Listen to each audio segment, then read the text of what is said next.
जय हिंद दोस्तों, कैसे हैं आप सब। दोस्तों आशा करता हूं आप सब बहुत ही मस्त होंगे। तो आज हम लोग पढ़ने वाले हैं, देखेंगे समिति और उसके रिलेटेड कुछ उद्योग। तो दोस्तों आज हम लोग इकोनॉमिक्स का एक शानदार सा नॉलेजेबल पॉइंट को उठाए हैं, जिससे हम लोग आज पढ़ने वाले हैं। कुछ उसकी समितियाँ देखेंगे और उस समिति से रिलेटेड कुछ उद्योग के बारे में आज हम लोग पूरे उसके बारे में फैक्ट्स पढ़ने की कोशिश करेंगे। आखिर हम लोग देखेंगे कि किस समिति ने कौन सा उद्योग से संबंधित है। तो चलिए स्टार्ट करते हैं बिना किसी देरी के। दोस्तों हम क्या करेंगे, इसमें जो चीज़ पर जो पॉइंट पर आपको ट्रिक की ज़रूरत होगा वहाँ पर हम ट्रिक के माध्यम से समझाएंगे, और जिसमें ट्रिक सूट नहीं करेगा, मतलब जिसमें ट्रिक अच्छा मैच नहीं करेगा, उसमें हम ट्रिक नहीं बताएंगे। क्योंकि देखिए दोस्तों, ट्रिक से पढ़ना और ऐसे याद करना ये बहुत ही अलग चीज़ होता है। जब आप ट्रिक से समझते हो, ट्रिक से पढ़ते हो, तो आपको क्या रहना याद रखना पड़ता है, दो चीज़ याद रखना पड़ता है। एक तो आप ट्रिक याद रखिए, उसके बाद आप आंसर दे सकते हैं। अगर आपको ट्रिक पता चला, एग्जाम हॉल चले गए और वहाँ पर आपको ट्रिक ही पता नहीं है, ट्रिक भूल गए, तो आपका तो सारा आंसर वो तो गलत हो जाएगा ना। इसीलिए क्या होता है कि कहीं पर आप उतना ही ट्रिक का इस्तेमाल कीजिए जितना से आपका हो सके, आप उसको यूज़ कर सकते हैं। ऐसा नहीं है कि हर चीज़ ट्रिक, लेकिन हर चीज़ ट्रिक नहीं होता है। तो चलिए स्टार्ट करते हैं। देखिए दोस्तों, ये जो उद्योग और इससे रिलेटेड कुछ समितियां के बारे में देखेंगे आज हम लोग। तो फर्स्ट नंबर पे है दोस्तों हम लोगों का लघु उद्योग। लघु उद्योग से अर्थ क्या हुआ कि वे सारे उद्योग जिस पर मशीन का इस्तेमाल नहीं किया जाता था, मतलब छोटे छोटे लोग को द्वारा, हाथों द्वारा बहुत से छोटे छोटे पैसा इन्वेस्ट करके उसका निर्माण किया जाता था, जिससे बहुत से लोगों को रोजगार मिलता था। तो वो सारे उद्योग दोस्तों हम लोगों का क्या होता है, छोटे लघु उद्योग कहते हैं हम लोग। या फिर इसका और एक नाम होता है दोस्तों कुटीर उद्योग। इसका और एक नाम क्या होता है दोस्तों, कुटीर उद्योग, लिख लीजिएगा साइड में। इसका और एक नाम होता है कुटीर उद्योग। ठीक है। तो दोस्तों ये जो कुटीर उद्योग या फिर लघु उद्योग है, ये किससे संबंधित है, ये संबंधी है दोस्तों हम लोगों का अबिंद हुसैन समिति के द्वारा संबंधित है। यानी अबिंद हुसैन समिति क्या है दोस्तों, लघु उद्योग से संबंधित है। अब यहाँ पर याद रखिएगा, जो अबिंद हुसैन समिति है वो किससे संबंधित है, लघु उद्योग से। तो इसमें आपको ट्रिक याद रखने की जरूरत होगा, क्योंकि देखिए लघु, तो लघु कौन होगा दोस्तों, अबिंद हुसैन साहब क्या है, लघु हैं, यानी अबिंद हुसैन साहब छोटे हैं। तो आप इसे याद रखिएगा दोस्तों। यानी जो लघु उद्योग है, तो लघु उद्योग में क्या होता है, अबिंद हुसैन साहब क्या है, छोटे हैं, इसलिए हम लोग इसको किस नाम से जानते हैं, लघु उद्योग के नाम से जानते हैं। तो बस आपको ट्रिक इसमें रखने की जरूरत है। तो आपको याद, जैसे ही लघु उद्योग पूछा जाएगा तो लघु उद्योग कौन है, अबिंद हुसैन साहब क्या है, छोटे हैं, छोटे को हम लोग क्या कहते हैं, लघु कहते हैं दोस्तों। ठीक है। तो आई होप आपको फर्स्ट पॉइंट याद हो जाएगा। नेक्स्ट हम लोग देखते हैं दोस्तों, दूसरा नंबर पे आता है चीनी उद्योग। तो दोस्तों चीनी उद्योग किस समिति से संबंधित है, तो ये है दोस्तों महाजन समिति के द्वारा संबंधित है। यानी चीनी जो है, चीनी उद्योग वो किससे संबंधित है, तो वो संबंधित है दोस्तों महाजन समिति के द्वारा। किसके द्वारा, महाजन समिति। ठीक है। तो अब हम इसमें जो ट्रिक आप देखिए, इसमें अगर आप ट्रिक खोजिएगा तो इसमें आपको उतना अच्छा सूटेबल नहीं करता है। लेकिन हम अगर आपका अगर इच्छा है तो हम आपको बता देते हैं दोस्तों। जो चीनी है दोस्तों वो क्या है, महाजन चीनी महाजन से संबंधित है दोस्तों। तो चीनी महाजन यानी किसके पास महाजन है, एक व्यक्ति कौन है, महाजन हम लोग किसे कहते हैं, देहात के भाषा में हैं और हम हैं। आपने मुझे कहा कि भाई तुम वहाँ से कुछ सामान ला दो, तो हम क्या बोलेंगे तुम आपको कि बहुत बड़ा महाजन हो गया है। तो महाजन को क्या चाहिए, चीनी चाहिए। इसीलिए महाजन क्या, हम आप मान के चलिए महाजन हैं और आप हमसे क्या मांगते हैं, चीनी मांगते हैं। तो महाजन से याद रखिएगा चीनी। महाजन कौन होता है, जो ऑर्डर करता है। तो महाजन ऑर्डर करता है, क्या ऑर्डर करता है, चीनी ऑर्डर करता है। महाजन क्या ऑर्डर करता है, चीनी ऑर्डर करता है। तो याद रखिएगा चीनी उद्योग किससे संबंधित है दोस्तों, महाजन समिति से रिलेटेड है। चीनी किससे संबंधित है, तो चीनी संबंधित है दोस्तों, महाजन संबंधित है। ठीक है, महाजन समिति से। आपको दो क्लियर हो गया। अब हम बात करते हैं तीसरा। तो दोस्तों तीसरा जो है दोस्तों वो ध्यान से देखिएगा, रुपये में परिवर्तन। रुपया में परिवर्तन का अर्थ क्या हुआ कि पैसे में परिवर्तन, मनी लॉन्ड्रिंग क्या कहते हैं हम लोग, मनी लॉन्ड्रिंग यानी पैसा का परिवर्तन।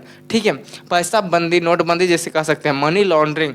तो दोस्तों जो रुपया में परिवर्तन है दोस्तों वो किस समिति से संबंधित है, तो वो है मल्होत्रा।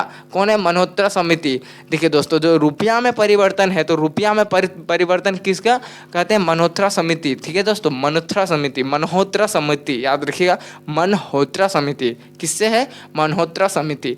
देखिए इसमें अगर आप ट्रिक की बात करें तो इसमें बहुत ही एक अच्छा सा ट्रिक आपको सूट करेगा दोस्तों। तो याद रखिएगा रुपया। रुपया क्या होता है? मल्होत्रा। देखिए आप लोगों को मल्होत्रा हो गया, राम मल्होत्रा हो गया, शुभम मल्होत्रा हो गया। ये क्या है? मल्होत्रा एक बहुत बड़े बड़े इलीट क्लास लोगों को कहा जाता था। क्या कहा जाता है? मल्होत्रा साहब, राजा मल्होत्रा साहब, बहुत ही भयानक भयानक, मतलब जिसके पास बहुत ही अधिक मात्रा में पैसा होता था, गाड़ी होता है, बंगला होता है, पैसा होता है, उनको हम लोग एक शॉर्ट नॉम पे क्या कहते हैं? मल्होत्रा कहते हैं। तो याद रखिए दोस्तों, मल्होत्रा हम लोग उस व्यक्ति को कहते हैं जिस व्यक्ति के पास पैसा ज़्यादा है। तो मल्होत्रा समिति से किससे रिलेटेड हो जाएगा दोस्तों? पैसा। क्या हो जाएगा? पैसा। तो मल्होत्रा समिति किससे रिलेटेड हो जाएगा दोस्तों? पैसा से संबंधित हो जाएगा। ठीक है, तो मल्होत्रा हम लोग वैसे लोगों को कहते हैं जिसके पास बहुत ज़्यादा बंगला है, बहुत ज़्यादा पैसा है, इसको हम लोग क्या कहते हैं? मल्होत्रा से डिनोट करते हैं। और मल्होत्रा से क्या है? मतलब उसके पास पैसा है। तो आई होप दोस्तों आपको तीसरा नंबर भी क्लियर हो चुका होगा। तो रुपया में परिवर्तन क्या है? मल्होत्रा साहब के पास बहुत ज़्यादा पैसा है, इसलिए जो रुपया में परिवर्तन करते हैं वो कौन करते हैं? मल्होत्रा साहब करते हैं। इसी तरह से जो रुपया में परिवर्तन जो समिति है वो किससे रिलेटेड है? मल्होत्रा समिति से रिलेटेड है। आई होप दोस्तों आपको तीसरा भी क्लियर हो चुका होगा। चौथा की बात करें तो चौथा है दोस्तों औद्योगिक लाइसेंस। यानी औद्योगिक लाइसेंस कहने का अर्थ हुआ कि अगर आप फैक्ट्री खोलना चाहते हैं तो फैक्ट्री के लिए आपको कुछ लाइसेंस कागजात बनाना पड़ते हैं। तो उससे रिलेटेड जो समिति है दोस्तों वो कौन करते हैं? हमारे दत्ता भाई करते हैं, दत्ता सर कहते हैं। तो उद्योग का लाइसेंस कौन बनाते हैं? तो याद रखिएगा, अगर आपको उद्योग लाइसेंस संबंधित क्वेश्चन पूछा जाएगा तो आप कौन बनाते हैं? कि कोई एक दत्ता नाम का आदमी है जो क्या करता है? उद्योग का लाइसेंस बनाता है। तो आपको क्या याद रखना होगा? तो उद्योग लाइसेंस याद रखिएगा, दत्ता समिति।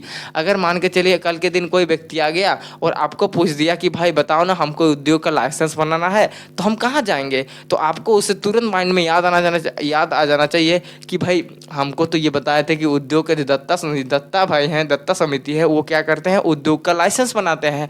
तो उद्योग लाइसेंस समिति क्या जो समिति है, वो समिति का नाम क्या है दोस्तों? दत्ता समिति है। क्या है? दत्ता समिति। तो आप इससे याद रखिएगा, जो दत्ता है वो क्या करते हैं? उद्योग का लाइसेंस का निर्माण करते हैं। आई होप आपको इतना तक क्लियर हो गया होगा। आगे हम लोग बात करते हैं दोस्तों पांचवा नंबर। तो पांचवा नंबर क्या कहता है? Direct tax. यानी डायरेक्ट टैक्स का जो समिति है दोस्तों, यह हमको आपको सीधे याद रखना होगा दोस्तों। डायरेक्ट टैक्स है वाच्यू समिति। क्या है? वाच्यू समिति। अब इसमें भी अगर ट्रिक खोजिएगा तो आप ध्यान से देखिए, इन दोनों को आप रिलेट कीजिए। ठीक है, एक हो गया डायरेक्ट, हो गया इनडायरेक्ट। इनडायरेक्ट का जो है दोस्तों रेखा। तो आप पहले इसमें ट्रिक अच्छा सूट कर रहा है आपको, इनडायरेक्ट में ट्रिक इसमें अच्छा सेट होगा। तो इनडायरेक्ट हम क्या करते हैं? मान के चलिए कोई एक व्यक्ति है और जो मान के चलिए रेखा है, रेखा किया कि इनडायरेक्ट एक रेखा खींच दी, इनडायरेक्ट रेखा खींच दी, ऐसा करके आंख बंद करके आके ऐसा कर दी।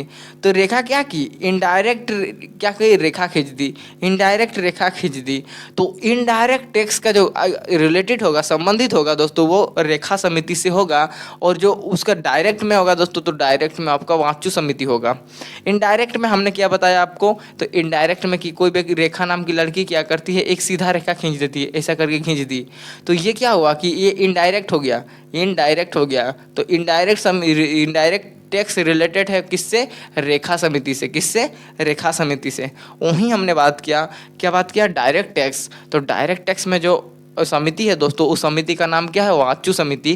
क्या समिति? वाच्यू समिति दोस्तों। ठीक है, आई होप आपको इतना तक क्लियर हो रहा है। अब हम बात करते हैं तीसरा, सातवां नंबर जो है कृषि कर। यानी जो कृषि कर है दोस्तों, वो कौन है? राजमन्नार। कौन है? राजमन्नार समिति। तो कृषि कर किससे संबंधित है दोस्तों? राजमन्नार समिति से है।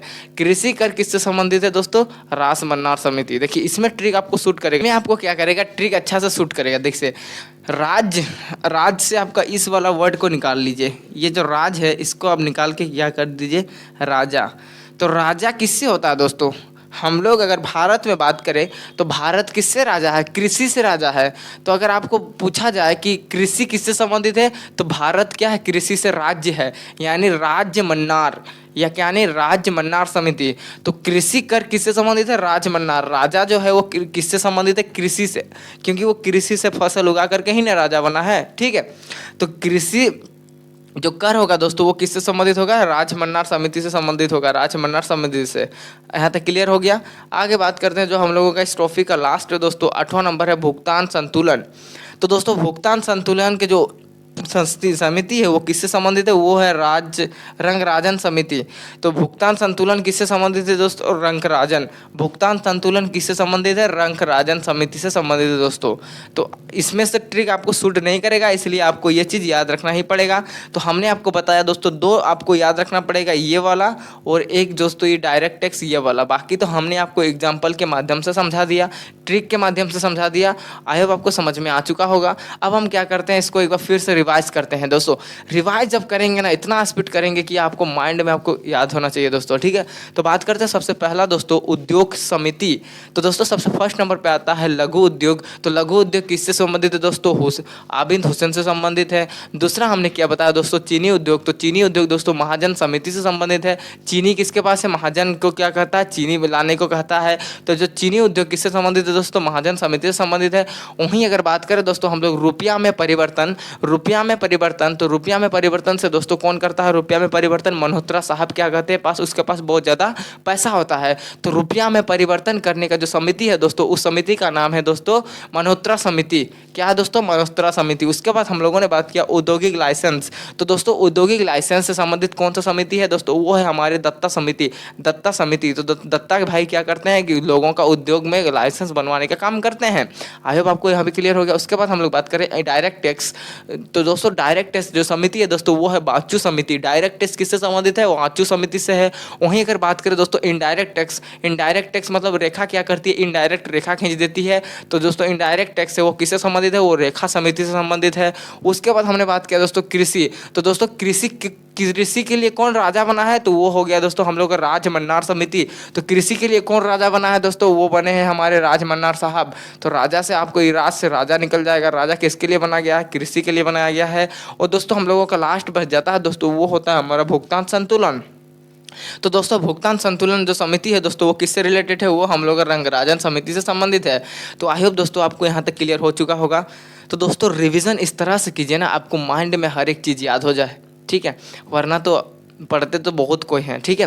तो आई होप आपको बातें समझ में आ चुका होगा। अगर नहीं आए हैं तो आप हमें कमेंट में बता सकते हैं दोस्तों, हम आपको और अच्छे से डीलिंग करने की कोशिश करेंगे। तो मिलते हैं दोस्तों इसके नेक्स्ट वीडियो में, तब तक के लिए जय हिंद दोस्तों।